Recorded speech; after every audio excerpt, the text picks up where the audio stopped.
un llamado universal para una salvación individual. Vamos a leer entonces de Ezequiel capítulo 14. Vamos a leer del 12 al 23. Dice la palabra del Señor. Vino a mí palabra del Señor diciendo, Hijo de hombre, cuando la tierra pecare contra mí, rebelándose pérfidamente, y extendiere yo mi mano sobre ella, y la quebrantare, y le quebrantare el sustento del pan, y enviare en ella hambre, y cortare de ella hombres y bestias, si estuviesen en medio de ella estos tres varones, Noé, Daniel y Job, ellos por su justicia librarían únicamente sus propias vidas, dice el Señor Dios.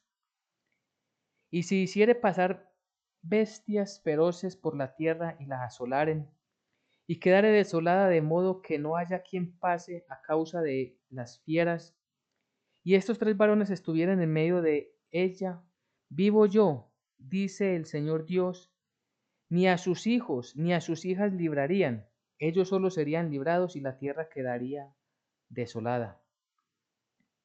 O si yo trajere espada sobre la tierra y dijere, espada, pasa por la tierra e hiciere cortar de ella hombres y bestias, y estos tres varones estuviesen en medio de ella, vivo yo, dice el Señor Dios, no librarían a sus hijos ni a sus hijas, ellos solamente serían librados.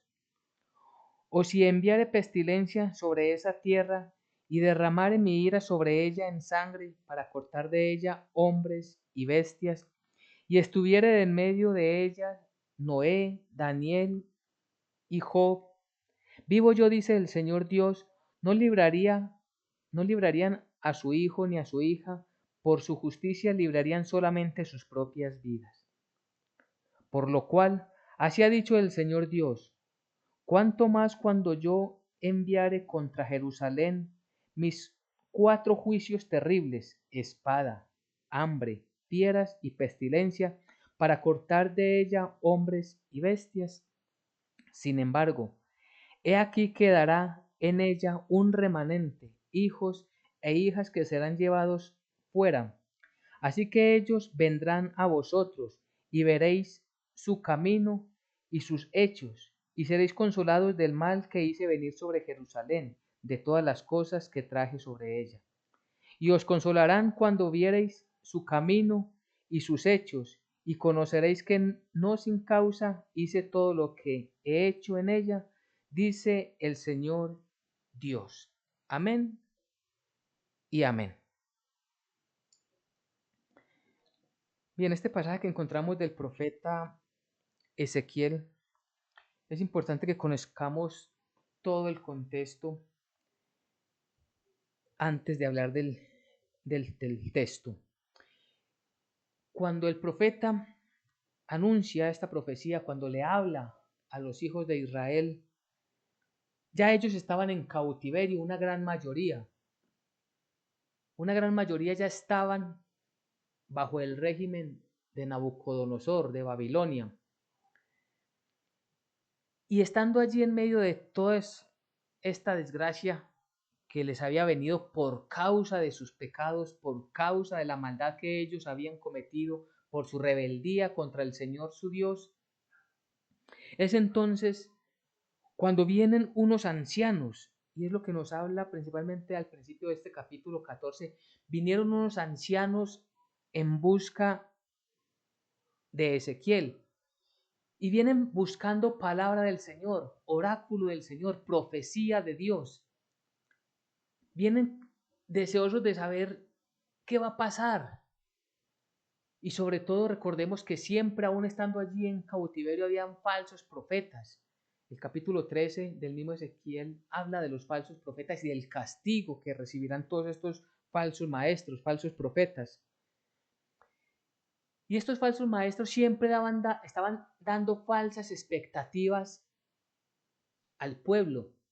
Algunos se atreven a decir que no, que ya en un año iba a terminar todo aquel suplicio, cuando el Señor ya había anunciado que serían 70 años.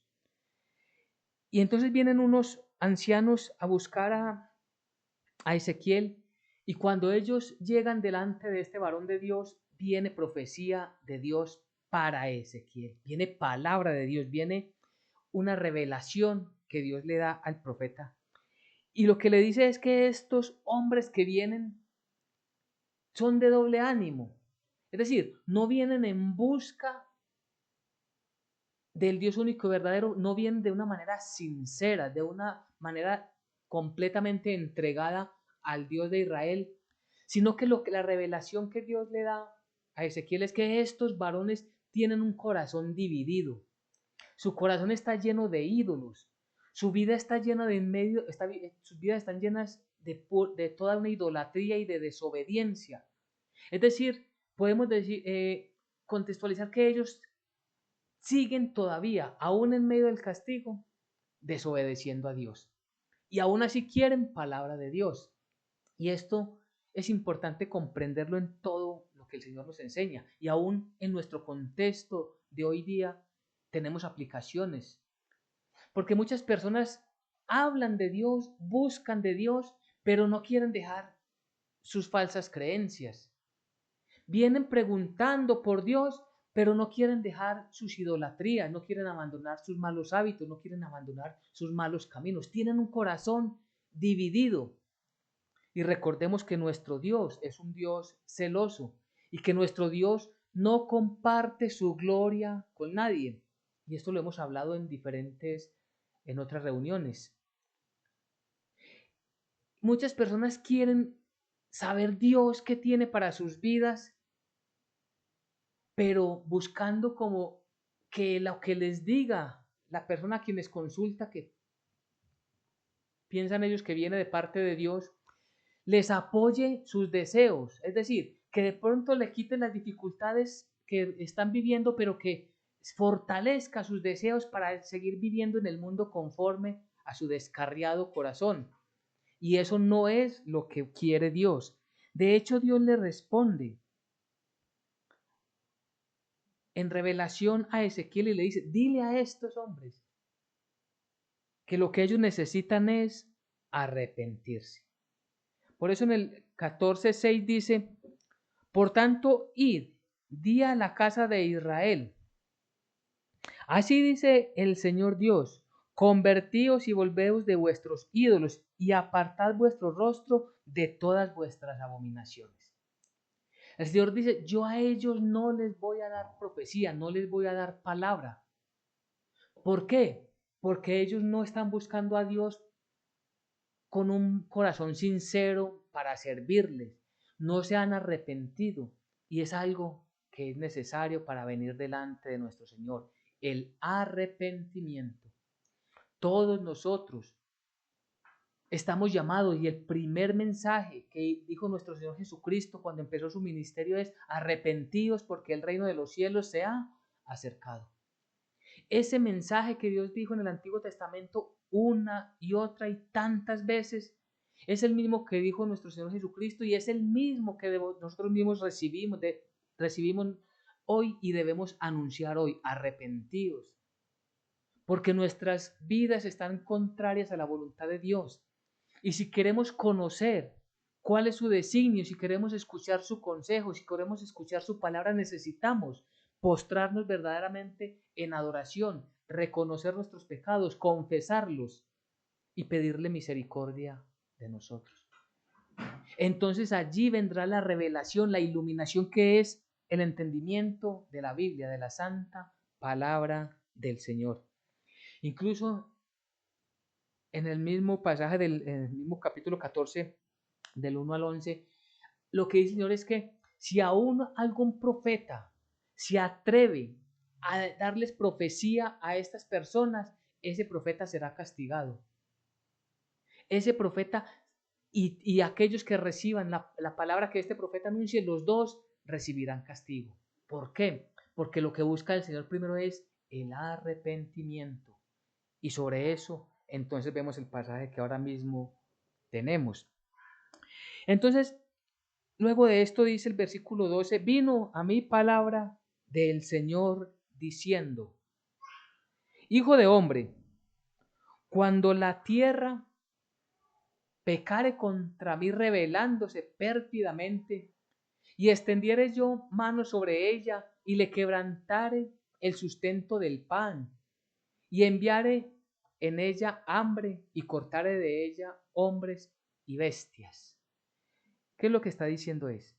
Vino a mí palabra del Señor diciendo, hijo de hombre, cuando la tierra pecare, es decir, cuando nosotros, en aquel momento estaba hablando de la tierra de Israel, de su pueblo, en una aplicación extendida es para todos nosotros.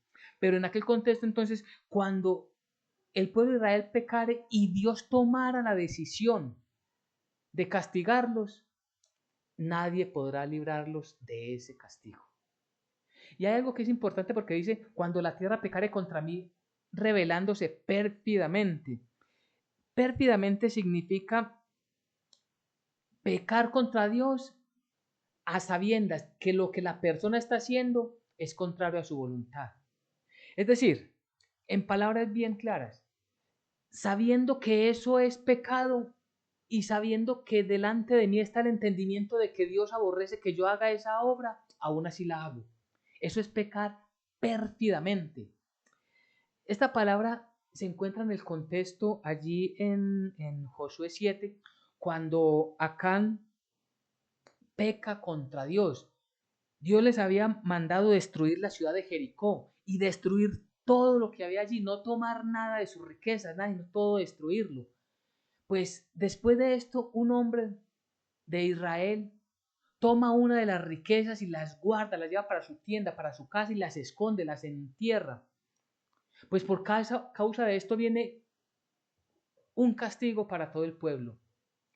Cuando Josué indaga y ora al Señor y lamentándose, el Señor le dice, ¿por qué te estás lamentando? Levántate y mira qué es lo que está sucediendo, que es una enseñanza que también debemos de recibir nosotros y es siempre mirar qué está pasando con nuestras vidas delante del Señor cuando las cosas nos están saliendo bien y cuando no nos están saliendo bien. ¿Cómo estamos delante del Señor? Es necesario estar revisándonos siempre, porque podemos pensar que por tener buena abundancia estamos bien delante del Señor y no nos preocupamos de revisarnos y resulta que estamos en caminos de engaño. O puede ser que Dios, por causa de un llamado de atención, de una reprensión, nos permita, nos envíe una tribulación, permita que pasemos por una tribulación y allí nosotros debemos devolver la mirada al Señor y preguntar, Señor, ayúdame a entender mi camino delante de ti. ¿Cómo estoy yo delante de ti? Pues allí en aquel momento Josué, después de hacer como decimos, varios filtros, llegó hasta la casa de Acán y encuentra la confesión de este hombre que sí, que él efectivamente había desobedecido a Dios, sabiendo, entendiendo que Dios les había dicho, no toquéis nada, no toméis nada de esto. Pues, ¿cuál fue el castigo? La muerte. Sobre ese énfasis es esta palabra pérfidamente. Y es lo mismo que mandaba la ley cuando una mujer era hallada en adulterio, que debía morir apedreada. Esto decía la ley de Moisés, porque ella sabía y conocía el mandamiento de Dios y sabía cuáles eran las consecuencias por causa de esa desobediencia. Ella sabía que cometía pecado cuando estaba en adulterio. De eso está diciendo, Israel sabe los mandamientos, porque el pueblo elegido por el Señor que es Israel, y Israel sigue y será siendo el pueblo de Dios, aunque Dios de momento no tenga su mirada puesta en él, sino que la tiene puesta en nosotros los gentiles. Sigue siendo el pueblo de Dios y lo será por siempre. Este pueblo recibió las promesas, pero también recibió los mandamientos, recibió la palabra de Dios. Y ellos sabían que estaban desobedeciendo a Dios y que por tanto el castigo que estaban recibiendo y el que el Señor les daría es un castigo merecido. Y entonces ahora el Señor les habla de unos castigos que son fuertes. Y el primero de ellos es con hambre, con hambruna. Si extendiere yo mi mano sobre ella y quebrantare el sustento del pan y enviare en ella hambre y cortare de ella hombres y bestias. Es decir, le está diciendo uno de los castigos, versículo 14. y estuviesen en medio de ella estos tres varones, Noé, Daniel y Job, ellos por su justicia librarían únicamente sus propias vidas, dice el Señor Dios. ¿Qué significa? Este primer juicio de quebrantamiento de pan es una decisión soberana de Dios, un justo castigo de Dios, como son todos los castigos y como son todos los juicios de Dios. A diferencia de los hombres, Dios es un juez justo. Entonces nadie podrá decir, es que Dios me castigó injustamente, como dicen los hombres delante de un juez de la tierra. Fui condenado injustamente delante del Señor. Jamás se podrá decir o se podrá tener tal afirmación. Pero hay algo que dice acá y es que habla de tres varones. Si el Señor decide enviar hambre a Jerusalén, hambre a Israel, y en medio de ellos estuvieran Daniel, Noé, Daniel y Job, ¿qué pensarían los israelitas?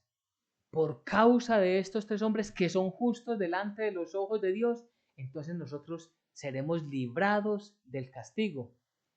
Y aquí el Señor contundentemente les dice, eso no es así. Si aún en medio de ustedes, estos tres varones, estuvieran allí, el castigo aún seguirá para ustedes, aunque ellos librarán sus propias vidas. ¿Y por qué es tan importante esto? Primero, porque vamos a hacer un énfasis en que la salvación es individual. Y esto es importante, ¿por qué? Porque muchas personas piensan que por tener en la familia a alguien que ha decidido testificar el Evangelio de Jesucristo porque reconoce que esa salvación por gracia está con él, que está en su vida, y ahora su vida demuestra que él cree en el único Dios verdadero y que cree en Jesucristo como el Hijo de Dios que vino y se hizo carne, se hizo hombre, que murió por nuestros pecados y que fue sepultado y resucitó al tercer día. Por causa de que este hombre es creyente, un verdadero discípulo de Jesús, entonces su familia también será llevada con él, será arrastrada con él para salvación. Y lo que está diciendo el Señor es no. Porque es individual, por eso es el título que teníamos, un llamado universal, porque el llamado es para todos los seres humanos de la tierra, para que vengamos delante de nuestro Señor Jesucristo, nos arrepintamos de todos nuestros pecados, confesemos nuestras maldades y supliquemos misericordia, creyendo que Él ya pagó por nuestras maldades. Es un llamado universal, pero al final es una relación personal entre cada persona y el Dios soberano, el soberano y cada individuo. Y no significa que porque entre nuestra familia alguien o algún conocido, alguien ha llegado, un mejor amigo, sea un creyente verdadero, entonces nosotros nos iremos de la mano detrás de él porque ningún hombre puede salvar a otro hombre. Solo en Jesucristo hay salvación. Así que debemos de reflexionar mucho sobre lo que el Señor dice. Únicamente salvarán sus propias vidas, dice el Señor. Y esto abarca también que muchas personas creen que por estar inscritos en una iglesia o en una religión, entonces ya ellos tienen segura la salvación y no conocen de Jesucristo, no conocen del Evangelio de la salvación por gracia, no conocen cuál es la voluntad de Dios y aún así creen que se pueden acercar delante de Dios. Pues la respuesta del Señor ya la contextualizamos en los versículos del 1 al 11. El Señor no les recibirá, no les hablará. Porque la misericordia de Dios está en la persona de Jesucristo. El amor de Dios está mostrado, manifestado en la persona de Jesucristo. Y es a Él a que nosotros debemos recurrir con un corazón contrito y humillado. ¿Y por qué habla de estos tres varones? Noé, Daniel y Job. Pensemos en las vidas de estas tres personas. Noé escucha la palabra de Dios, le cree a Dios y por causa de la fe que él tiene en Dios es justificado. Recordemos que en Romanos 5:11 dice, justificados pues por la fe, tenemos paz para con Dios por medio de nuestro Señor Jesucristo. El énfasis es total y contundente. Somos justificados por la fe, por medio de Jesucristo. Tenemos paz para con Dios, por medio de Jesucristo nuestro Señor. Es únicamente a través de él. Pues Noé se tarda 100 años construyendo un arca, cuando no caía una sola gota en el lugar donde ellos vivían. La gente se burlaba de él, pero él seguía con su fe intacta en obedecer a Dios. En medio de adversidades, contradicciones, burlas, lo que fuera, pero él le creyó a Dios. Recordemos que la salvación es por gracia, por medio de la fe en Jesucristo. Por medio de la fe, el puente para acercarnos a la salvación es la fe en Jesucristo, creerle. Pues es el mismo principio del Antiguo Testamento. Sabemos que Abraham creyó a Dios y le fue tomado por justicia. Es el mismo principio. ¿Qué tal Daniel? Daniel, un hombre que estuvo en medio de persecuciones, que fue deportado. Él estaba dentro de este grupo que fue llevado a Babilonia en tiempos de Nabucodonosor. Recordemos que él fue llevado, fue escogido para trabajar con los sabios que tenía allí Nabucodonosor. Y él allí, aún delante del rey, jamás se postró delante de él, ni delante de su estatua, aún a riesgo de morir, pero él prefirió esto que deshonrar el nombre de Dios. Su fe estaba intacta en Dios. Por causa de esto fue echado al pozo de los leones, porque él no quiso postrarse. Y cuando por un engaño que sufrió el rey Darío, obligaban a toda la gente que cuando sonara la trompeta, todo el mundo debía de arrodillarse en señal de adoración a este rey, y que no debían orarle durante 3 días a ningún otro dios, pues Daniel abrió las puertas del lugar donde, las ventanas altas donde él habitaba, todo el mundo lo veía y se postraba a adorar y a honrar y a orarle al único Dios verdadero. Jamás negó su fe en el Dios único y verdadero.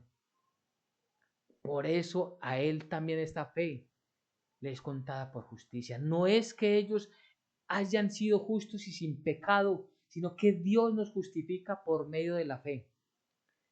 ¿Qué significa que Dios nos justifica? Que Dios nos declara justos, que Dios nos declara sin pecado. Y de Job, todos conocemos de la perseverancia de Job. Job, que tuvo todas las riquezas del mundo, un hombre demasiado rico, y en un solo día pierde todo. Pierde su familia, pierde sus hijos, pierde todas sus posesiones, pierde sus trabajadores, pierde todo su ganado, pierde absolutamente todo y pierde la salud porque se llena de llagas. Y aún su esposa dice que maldiga a ese Dios y que se muera. Y aún así él perseveraba en esperar respuestas de Dios. De hecho, el conflicto que él tenía era, yo quiero tener una audiencia con Dios, porque mi causa yo la quiero presentar delante de él. Después recibe una fuerte palabra del Señor. Repito, no, el texto no nos quiere mostrar que Noé, Daniel y Job y ningún hombre de la Biblia, ninguna mujer de la Biblia fueron sin pecado, no, sino que reconocieron su debilidad y se acogieron a la gracia, a la misericordia del Dios único y verdadero. Por eso es que dice, estos hombres salvaron su propia vida porque individualmente tenían una fe delante de Dios, y así tiene que ser con nosotros. Debemos de tener una fe individual, personal delante del Señor. Versículo 15.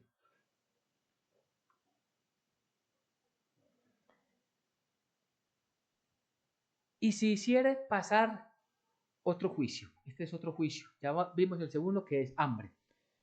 Y si hiciere pasar bestias feroces por la tierra y la asolaren, y quedara asolada de modo que no haya quien pase a causa de las fieras, versículo 16, y estos 3 varones estuviesen en medio de ella, vivo yo, dice el Señor, ni a sus hijos, ni a sus hijas librarían ellos solos serían librados y la tierra quedaría asolada.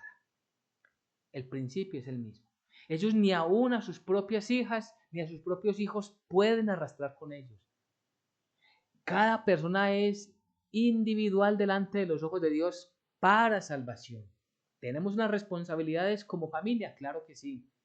De instruirnos y moldearnos en la palabra del Señor, conforme a la palabra del Señor. Claro que sí. Como iglesia, claro que sí. Pero la responsabilidad es individual.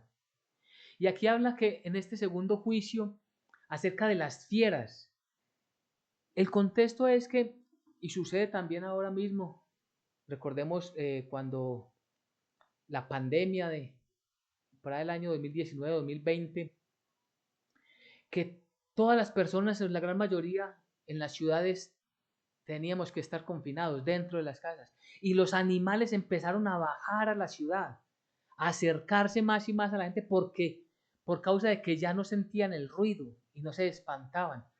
Pues este castigo dice es que Dios permitirá que esos animales feroces vengan y nadie podrá estar allí porque los animales los van a atacar. De hecho, hay un pasaje que nos puede dar claridad.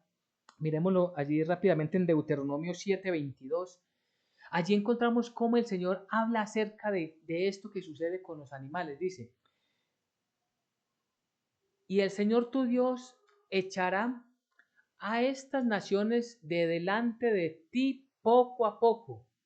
No podrás acabar con ellas enseguida, para que las fieras del campo no se aumenten contra ti. Si las ciudades quedaban desoladas, pues antes de que ellos las ocuparan, los animales iban a predominar allí. Serían una amenaza para las personas, los hombres y mujeres y niños de ciudadanos de Israel o el pueblo de Israel. Pues ahora Dios está diciendo es, si Él decide enviar esto contra Israel, es inevitable. Y aunque estuvieran estos tres varones, ninguno podría salvarse más que a sí mismo, es decir, ninguno sería salvo sino aquellos que verdaderamente son justos delante de los ojos de Dios. Es decir, repito, que han sido justificados. Y es algo que también tenemos que tener en cuenta.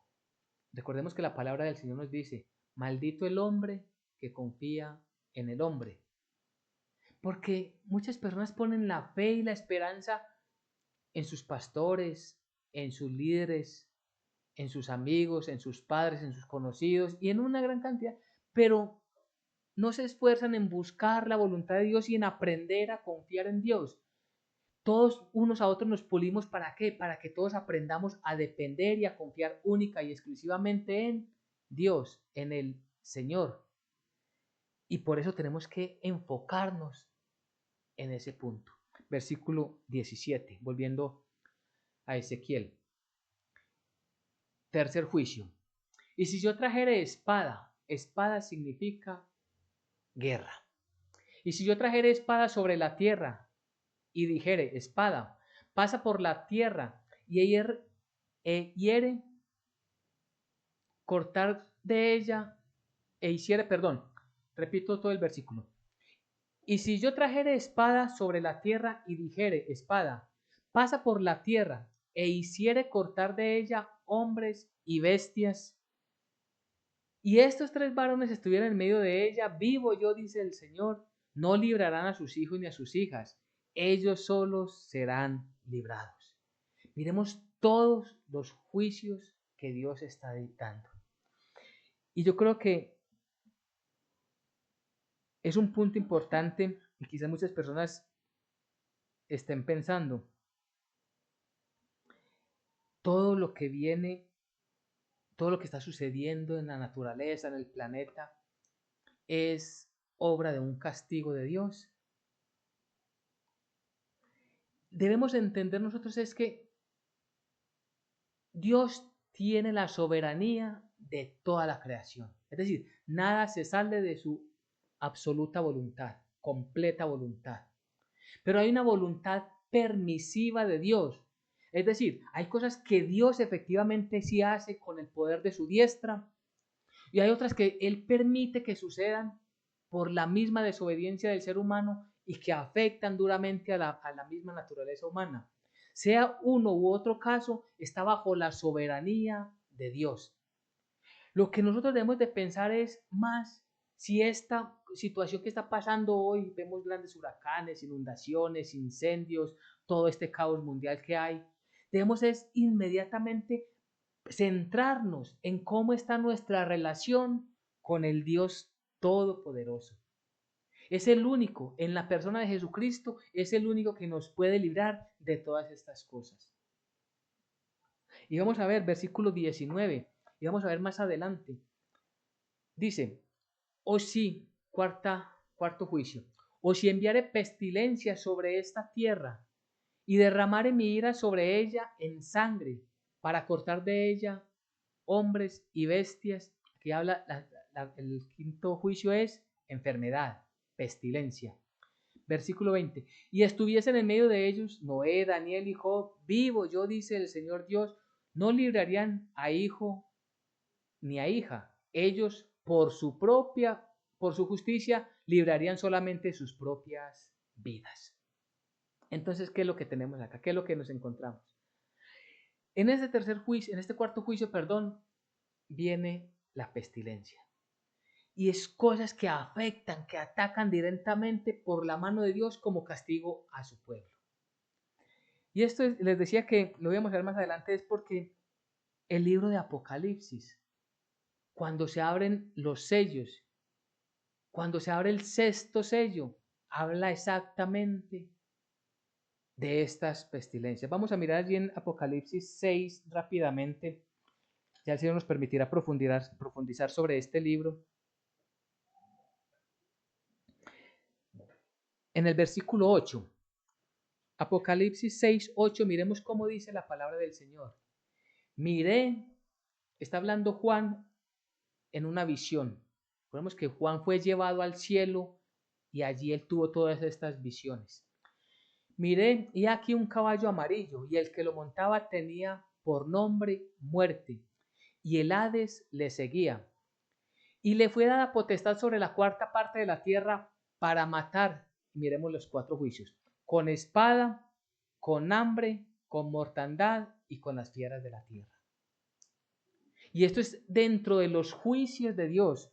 Cuando hablamos de Apocalipsis, del capítulo 6 en adelante, vamos a encontrar los juicios de Dios, los 7 sellos, las 7 trompetas, las 7 copas. Todo esto nos habla de juicios, de los juicios de Dios con toda su verdad. Sus juicios son justos y verdaderos contra la humanidad.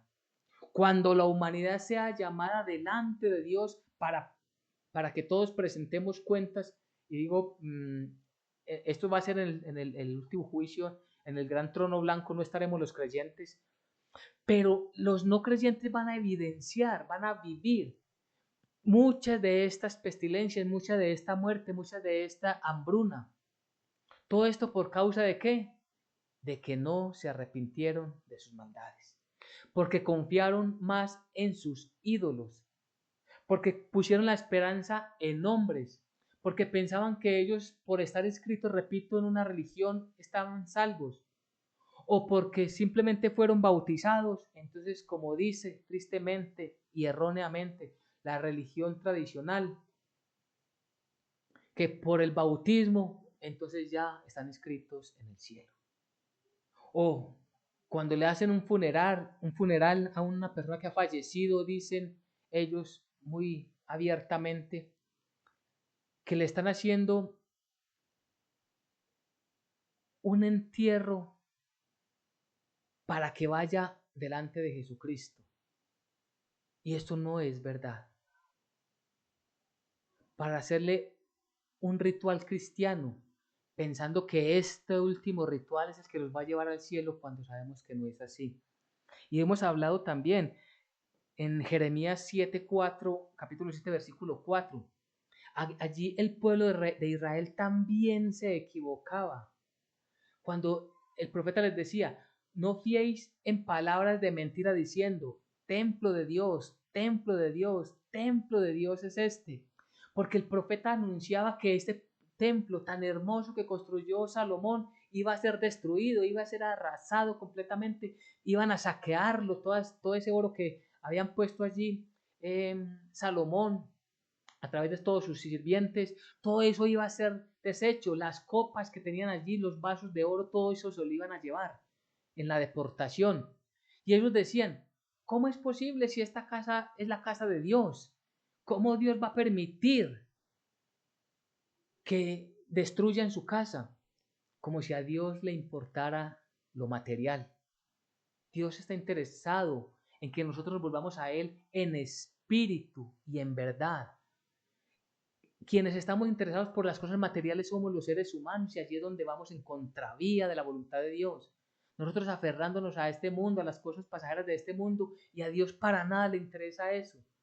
Nada trajimos, nada nos llevaremos de este siglo. Pero muchas personas piensan, ¿cómo el Señor va a echar a alguien al infierno? No es Él, pues, como predican ustedes, nos dicen, un Dios de amor. Sí, Él es Dios de amor, pero es uno de los tantos atributos que tiene Dios. Porque si Dios no castigara el pecado, ya no sería justo. Y Dios es perfectamente justo y ningún pecado quedará sin castigo. Entonces esto nos pone a reflexionar nuestra vida cómo está delante del Señor. ¿Cómo estamos nosotros, cada uno delante de nuestro Dios y Rey? No podemos llevar recomendaciones de ningún ser humano, no podemos tratar de ir de la mano, de pegarnos de la fe de otra persona. Es una fe individual y personal para adorar y exaltar a nuestro Dios. Es esa fe evidente. ¿Y cómo es esa fe evidente? También lo hemos hablado en nuestras reuniones, a través de ese nuevo nacimiento del que habla el Evangelio de Juan. Allí cuando Jesús estuvo hablando con Nicodemo. Ese nuevo nacimiento es que nosotros empezamos a ver nuestra vida según los ojos de Dios y no según los ojos del mundo. Ahora nosotros queremos obedecer a Dios y no queremos obedecer al mundo. Ahora nos sentimos mal cuando pecamos y venimos delante de Dios inmediatamente para suplicar misericordia, suplicar perdón. Ahora nosotros que conocemos qué es pecado, no cometemos pérfidamente ese acto. No hacemos cosas que ya sabemos que son pecado. Recordemos que la palabra de Dios nos enseña. La diferencia está. Todos somos pecadores, creyentes y no creyentes. La diferencia está en que nosotros los creyentes pecamos, pero no practicamos el pecado. Practicar el pecado es estar pérfidamente haciendo o cometiendo un pecado, sabiendo que es pecado, sabiendo que es pecado robar. Aún así yo maquino todo un escenario para robar, hurtar algo que le pertenece a otra persona. Aún sabiendo yo lo que significa el adulterio, lo que significa la fornicación, aún así planeo todo un escenario para que se consuma ese adulterio. Eso es pecar pérfidamente. Y una persona que ha nacido de nuevo jamás le abrirá la puerta a un escenario de estos. Pecamos, claro, porque en algún momento, por un descuido de nosotros, hemos dicho una palabra indebida contra otra persona. Pero el Espíritu nos redarguye y venimos delante del Señor suplicando perdón. Y en la primera oportunidad pedimos perdón también a la persona que hemos ofendido. Hacemos daño a la comunidad nosotros. Cuando antes que ser personas que trabajamos por la unidad en el Evangelio de la salvación por gracia, estamos dividiendo la comunidad. Pero el Espíritu de Dios nos redarguye, inmediatamente nos lleva a pedir perdón. Y como ejemplos podríamos tomar muchos, pero lo importante es que pensemos, nosotros estamos confiando en quién para salvación, en Jesucristo el Hijo de Dios, o pensamos que por participar en reuniones cristianas como esta, entonces ya el Señor allí nos está apuntando algunos puntos a favor para decirnos, sí, fuiste a más de 2000 reuniones cristianas, entonces ya casi eres salvo. ¿Acaso la salvación es por obras? ¿Acaso la salvación no es por gracia, es un regalo? Y que sobre ese regalo nosotros cambiamos nuestro comportamiento y hacemos buenas obras por gratitud a aquel que nos ha salvado. Entonces, teniendo todo este capítulo, les invito para que leamos este capítulo completo. Allí encontramos que el llamado es universal para todas las personas de la tierra, pero la salvación es individual. Amén y amén.